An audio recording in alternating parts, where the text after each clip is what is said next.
Vandaag ben ik op pad met Matthijs Liefhaert.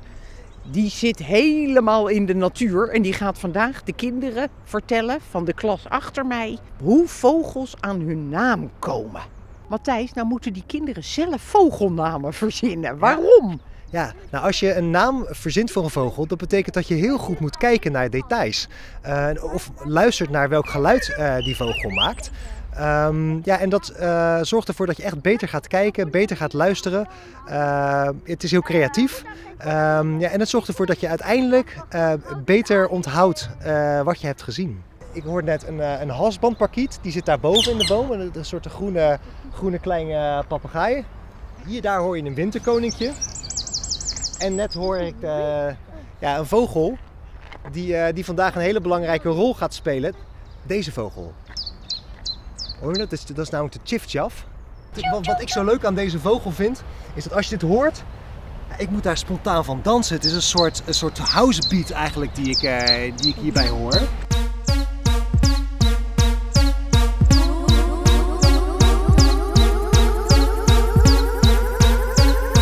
Oké jongens, de heupen los.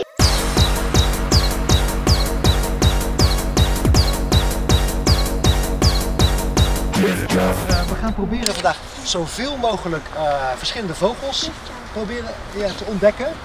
En jullie mogen die vogel zelf een naam geven. Zeg maar wat je ziet. Welke vogel zie jij daar? Ik weet niet. Een duif misschien? Hoe ziet hij eruit? Omschrijf. Hij is zwart. Zwart. Hij heeft een donkerzwart snavel. Donkerzwarte snavel. Zijn hoofd is echt lichtgrijs volgens mij. Hoofd is lichtgrijs. Als je nou al die dingen weet, hè, die heb je aan Matthijs verteld. Wat zou je dan denken voor een naam? Wat zouden we hem kunnen noemen? Donkervogel, zwartvogel misschien?